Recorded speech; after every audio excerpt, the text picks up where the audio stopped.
What experience had the greatest impact on you? So I would say the biggest thing that really like jolted my life a little bit and made me look at life a little different. My mom passed away when I was 23, and she was single at the time. It was a really kind of crazy upheaval to be 23. I was in graduate school when it happened, and it really changed for me how I look for the first time. It'll happen again. How I look at life a little differently, and also how I think now, as I look back on it, reasons that I think finance is so important. Because when she passed away, there was nothing.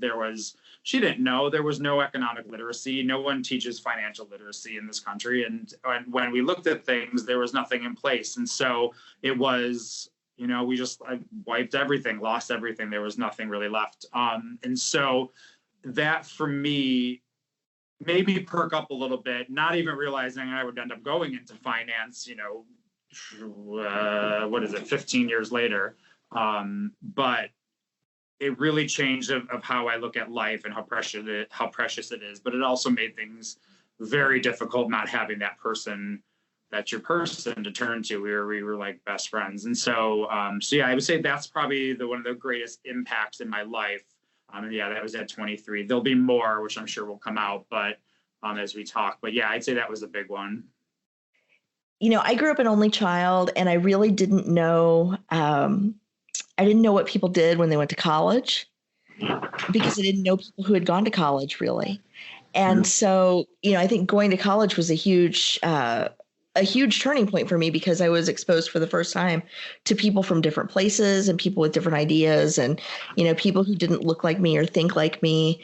And it was the first time I really started to challenge, some of the things that I just took for granted. Really? Oh, yeah. Until you went to college. I can imagine it was, I wouldn't say isolated, but it was, say maybe sheltered a little bit. Very sheltered. Yeah. Wow. That's something else. So, do you have anything else to say about that? I mean, your college experience, had I know it had a tremendous impact on you. Is there anything in particular that stood out that that is very distinct from that recollection? Well, my freshman year of college, I went to a small private school in Tennessee, and it was the first time I'd ever been called a Yankee, and it was the first time it had ever mattered to me where the Mason-Dixon line was. And yeah, and it never occurred to me that anybody would care about that. And so I felt so far outside of my normal. It was so different. And, people would talk about, like, the other girls at my school would talk about, like, their coming out parties. And I thought they were putting me on. I thought they were, like, making fun of me from being from far away, right? Not far away. I was from Indiana, but, and so, like, I would chuckle thinking like they were joking. And I remember one of the girls said, "What's so funny about that?" And it was like, "You had a coming out party?" And she's like, "Yeah." And I was like, "Oh." And she was, "Why is that funny?" And I still thinking she was kidding. I said, "Well, where I come from, people don't throw parties when their kids come out." And, and, I mean, I knew what she meant, but at the same time, like, it was just so foreign to me. So, well, that's an interesting question, because probably it contributed to me being able to break records in sports. And it happened at such a young age that you really don't even realize the impact that it has on you.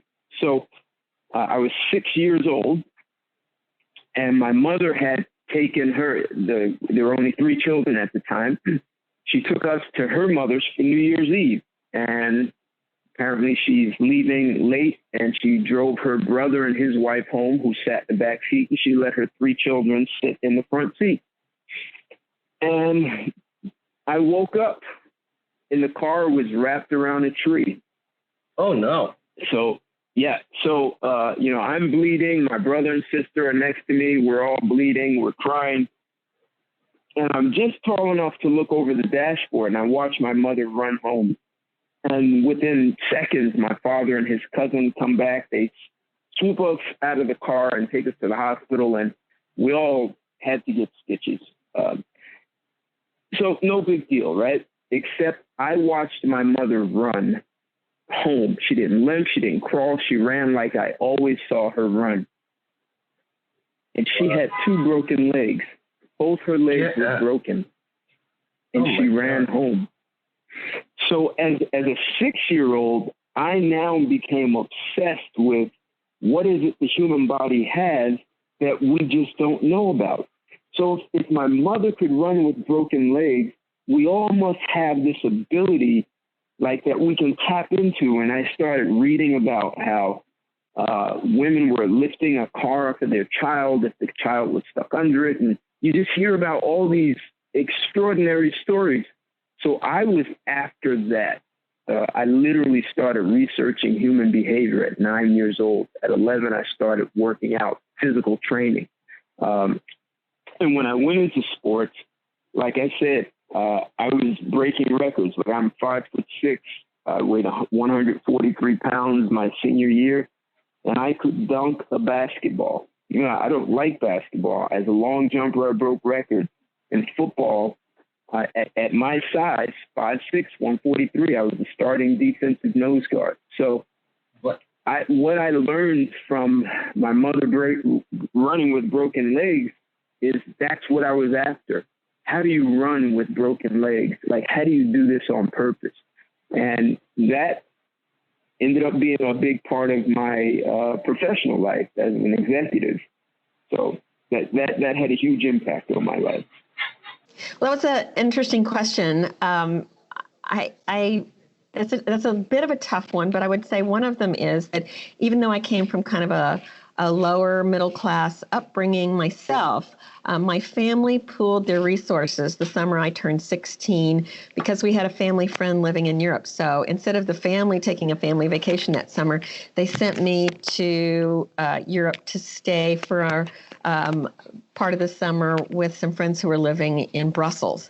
And I'd had 1 year of high school French, and it really opened me up to other cultures, people from other places, and that has been, I think, really a lifelong influence. And Tim, I think it's why I met you. I'm not afraid to meet new people. I'm sort of open to new experiences. I like finding out about people who come from different walks of life or have